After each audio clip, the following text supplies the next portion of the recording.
Hey everyone, welcome back to the channel. Hope you all had a fantastic weekend. Before we get started on today's video, I would just like to ask for everyone to take a second, hit that thumbs up, and click on subscribe if you're not already subscribed to this channel. You're going to want to subscribe, trust me. I'm just kidding. Please subscribe. Also, if you guys are on Instagram, take a moment and there should be a link down below and follow my Instagram page, Killinger Official. A lot of times I'll post things on Instagram daily that you may not see on the channel.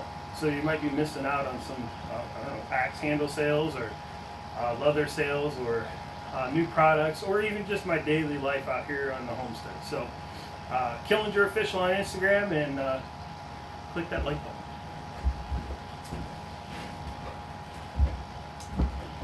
With that said, let's go ahead and get started on today's video.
Today's video, I'm going to show you how to add 10 years to your life.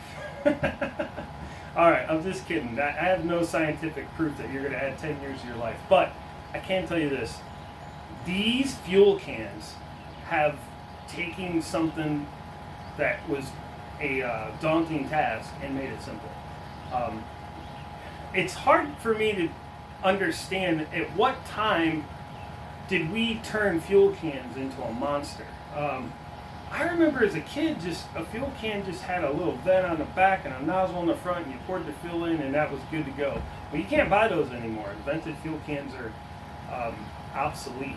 So I've discovered some fuel cans that I feel have drastically improved my mental stability when it comes to putting fuel in something. So I thought what I would do today is just talk about these different fuel cans and what I like about them, and especially this Husqvarna dual fuel can. So I guess it's a dual fuel can.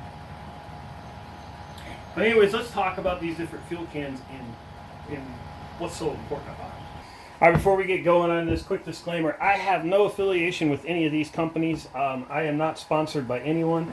The only sponsor of this channel is Killinger, whatever. I am my own sponsor. I am simply just sharing with you guys products that I have come to like, and I feel like I should tell someone about them and why. So let's start off with this bad boy right here. This is a Husqvarna Fuel Can, and pretty much what we have here is fuel on the front side, bar oil on the back side. It's perfect. It has, I think it holds, I don't know, it goes by liters. So 5 liters is like 2 gallons, something like that. I don't know, I can't, you do the math. But it holds a couple gallons of fuel and about a gallon or half gallon, I don't know, half gallon, maybe a gallon. I could be way off on these quantities of bar oil, 2 to 1. I don't pay attention to the quantities that go in these because I mix my own fuel 5 gallons at a time. So whenever this can is low, I'll just fill this up with mixed fuel and then top off the oil. So I don't really pay attention to what it'll hold. What's nice about this, obviously, is everything you need is right here in this can. I could go without the extra compartments on it. It's nice to have, but I would have rather had more fuel and oil. Like, just get rid of these 2 compartments and put more fuel and oil in them. But anyways, they're pretty neat. You got the side pocket here. I got a rag in there. I got a spare wedge. This is a tool for one of the 2-stroke engines. I got a couple card. Well, I got more than a couple. Card screwdrivers. I thought I had a raker gauge in there. I do. And a raker gauge. It's just stuff that you might need while you're out with your weed eater or your chainsaw. Because I use this for either or. All my chainsaws are 2-stroke, or all my weed eaters are 2-stroke. Obviously my chainsaw is a 2-stroke, but that's a nice little feature there in the side compartment. And then over here you got a round file, your squinch, and a flat file. There's probably something else that could go in there. I don't know. That's just what I keep on it.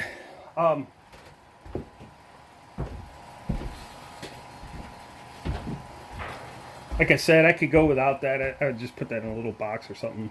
But it is nice that it's all there. Everything I need to go saw some woods right here. Grab this and a chainsaw, and I'm ready to go. I love this fuel can. This nozzle is a dream.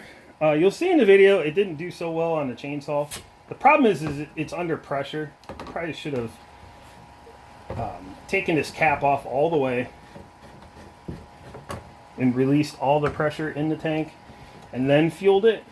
Because what happens with this, how this is supposed to work, is you put this nozzle down into your fuel hole and push on it, and this springs back, and it will fuel the equipment completely full, and then it stops on its own, and then usually you don't spill over. Now if it's under pressure, it blows the fuel in there and it doesn't work right. So you gotta make sure you vent the cap before using that. But I love this thing, absolutely love it. They're hard to get in the United States. I've seen them on Amazon. They're like 50, 60 bucks.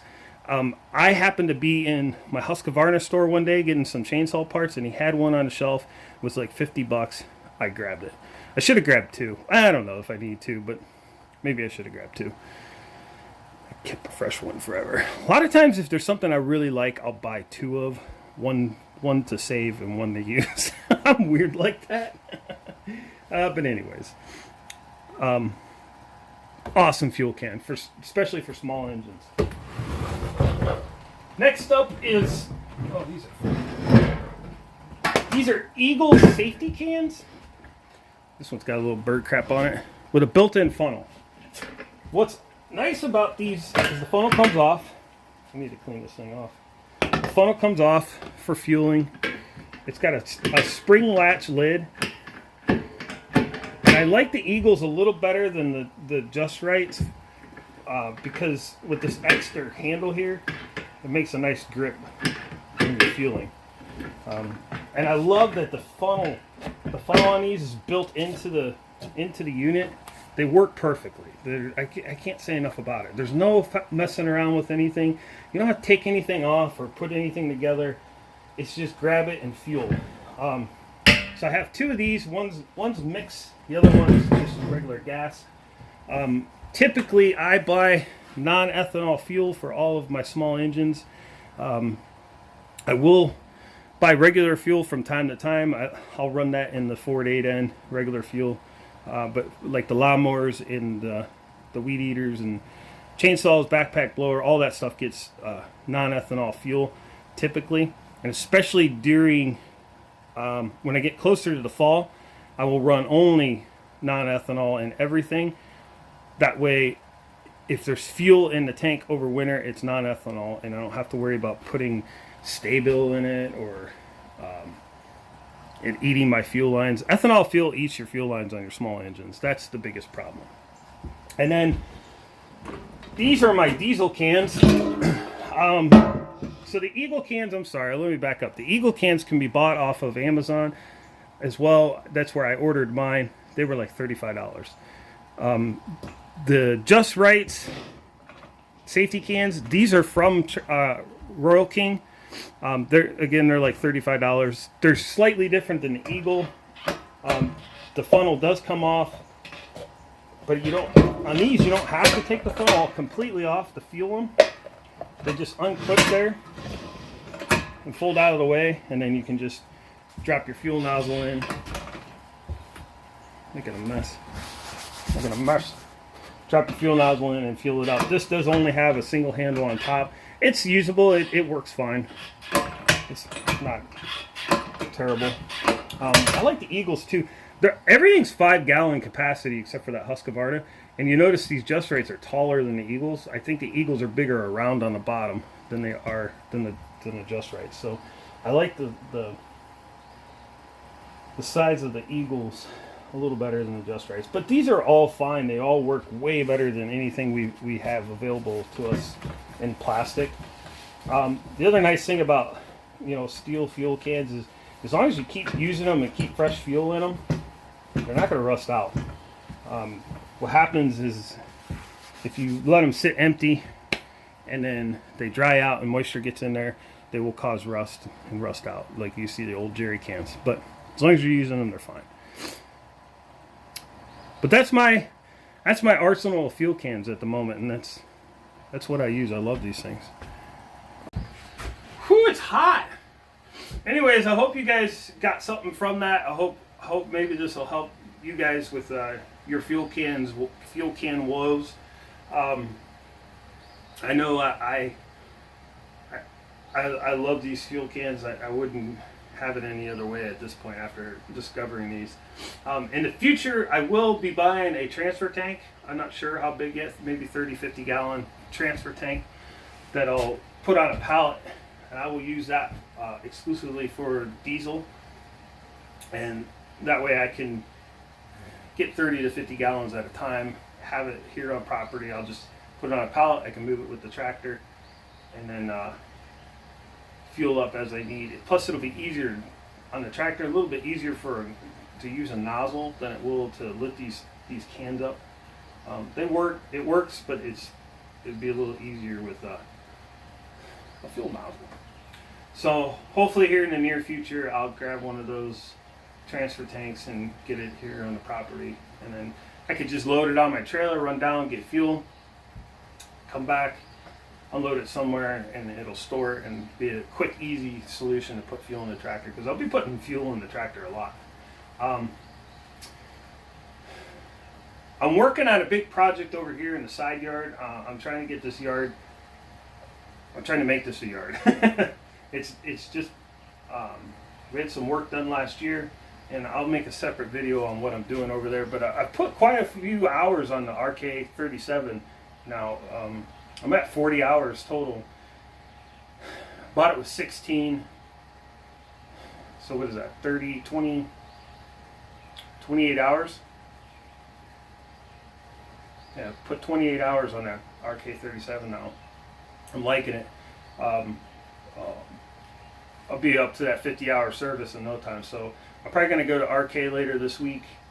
They did, funny story if you guys got time. I mentioned in a few videos back about two things I didn't like about or two problems I had with the tractor, and they're not really problems. One is the four-wheel drive indicator doesn't work, and two, the dome light didn't work. Well, there is no four-wheel drive indicator. They put the light in the dash, but they didn't hook any sensors to anything to indicate when it's in four-wheel drive. So that's not even a problem. It just doesn't exist. It would be nice if it did, but it's not the end of the world if it doesn't. Trust me, the tractor will tell you when it's not in four-wheel drive. I worked it yesterday in two-wheel drive, and I kept wondering what was going on, why I was having such a hard time pushing dirt, and then I realized it wasn't in four-wheel drive. So I put it in four-wheel drive, immediately noticed the difference. So that was one issue. The second issue was the dome light didn't work. Well, the folks at RK watched my video, and I got a phone call the other day from Mike, and Mike said that he ordered a dome light and it was in. So I'm going to take the dome light out, run the RK. I'm going to pick up the new dome light, pick up the stuff to do the 50-hour service, because that's going to be coming up real quick. I don't want the stuff here, so I can just get it done when it's due. Still loving it. But talk about customer service, guys. That's pretty good. I mean, I've never had the Ford dealership call me. Well, I've never really mentioned any of my Ford woes in a video, so I don't know. There's not a whole lot of people that would call you and say, hey, we went ahead and ordered that part. We watched your video. So that's pretty cool. But anyways, I love the tractor. The AC is awesome. I'm getting ready to go get in the AC right now because it's hot out here. So I'm going to fire up that tractor and turn the AC on full blast. And I'm going to try and shoot some video today while I'm out there. We'll see. And I'll do a walk around here later today of what I'm doing and what I've gotten accomplished and what I'm going to do next, I guess. But I'm on vacation this week, so I'm hoping to shoot video every day. We'll see. So now I'm just rambling. I'm going to shut this video off. Thanks again for watching, and we'll see you in the next video.